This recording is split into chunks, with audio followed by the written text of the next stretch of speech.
What do you think this is just off the top of my head, with the Steelers, what like formations or things would expose the Ravens the best not having Earl Thomas? What are something, I guess, in terms of game plan? Because I'm thinking in the back of my mind, like, I think a 3 wide receiver set, 4 wide receiver sets with Connor in like a shotgun or like a draw formation would be beneficial with them not having Earl Thomas out there. Am I wrong on that? Or no, they're gonna throw the ball. Yeah, I was gonna say, like, you would just send dudes down, and then if they're not stacking the box like that, or if they're in some type of dime formation, then you just do a little draw to Connor. And I was gonna say not as simple as just running verticals, because verticals doesn't challenge you.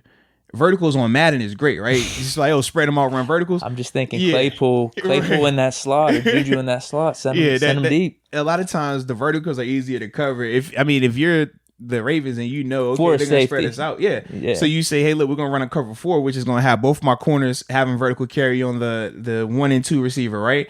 And then for the slots, I know my interior guys, whether it's my interior linebacker or my nickel, is going to widen that guy. But then my safety is already 15 yards deep. So you're not going to eat up that cushion like that. Claypool, yes. Juju, no. Just from a speed standpoint. So that's my only thing with that.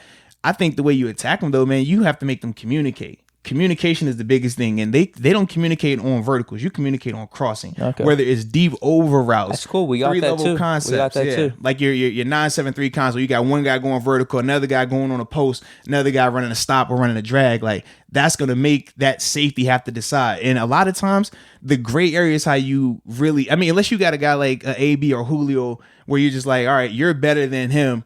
Just get open. If you don't have that, what you do is say, okay, we're going to operate in the gray areas. Give me bunch sets, right? Because a bunch set is going to make them have to communicate the point guy, the outside guy, the inside guy, and the safety.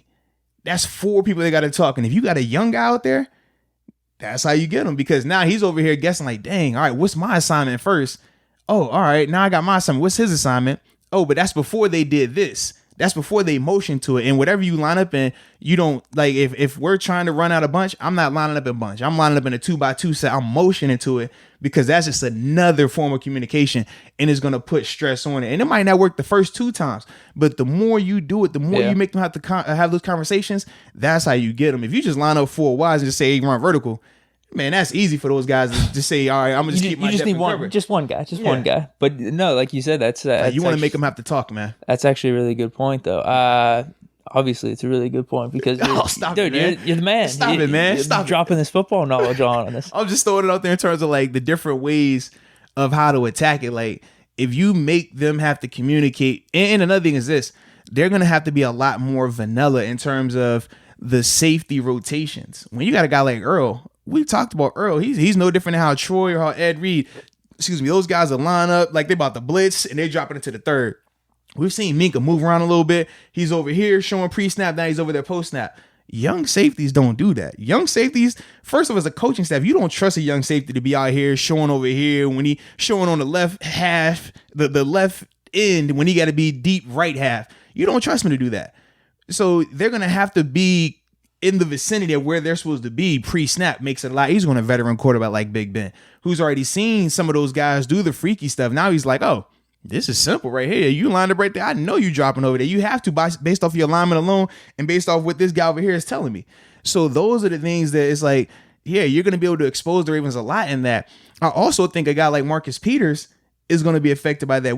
Marcus Peters is very aggressive. He likes to jump your first move. That's why he gets so many interceptions. A lot of times he's able to just create turnovers off of that because he's super aggressive on underneath stuff.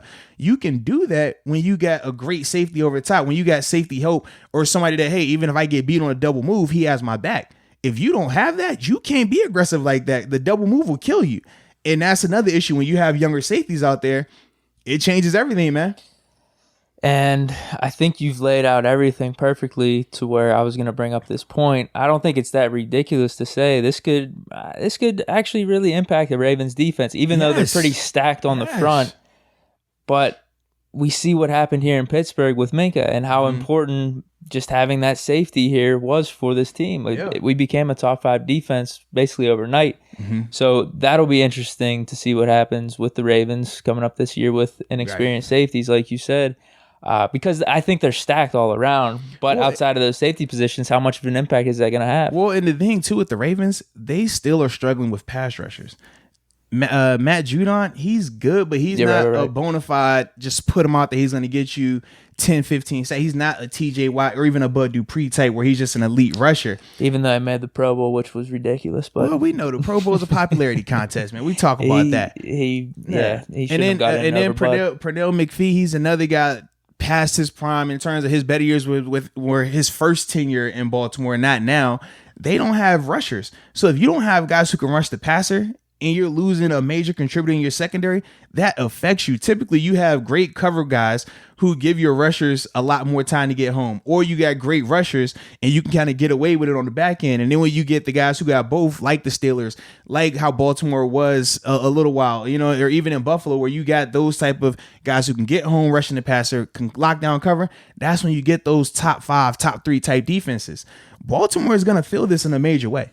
Yeah, that's going to be interesting. Yeah, man. I like our chances. I already did like our chances, but I guess this helps. This is a big boost, man. Yeah, I could tell by your voice and just all your explanation. Like this is going to be a concern for them. Absolutely, man. And for the people that are like, well, Earl was taking a step back last year. I'm not against it. He did take a step back. Yeah, but if he's still, because we did our rankings, if he's still top 11 or top 12, and if it's like if it's Troy on, I'm not saying Earl Thomas is Troy Polamalu, but that caliber of player, if it's Troy on his last 2 or 3 years, that's still better than, over 70% of the safeties in the league. Absolutely, man. Especially with who they're going to be having in replacing. Think of what happened when we lost Troy with our safeties over, 3-4 year run. It was tough back there. About how, I think about just game 1 last year, we had Cam Kelly and Terrell Edmonds out there.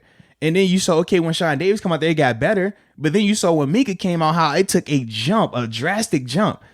That's this type of situation, man. And it's different, too, if Earl was released before the draft. And now it's like, we're going to draft his replacement, whether it's a first round, a second round, a third round. That's a different scenario. You're, 2.5 weeks, 3 weeks away from the season starting.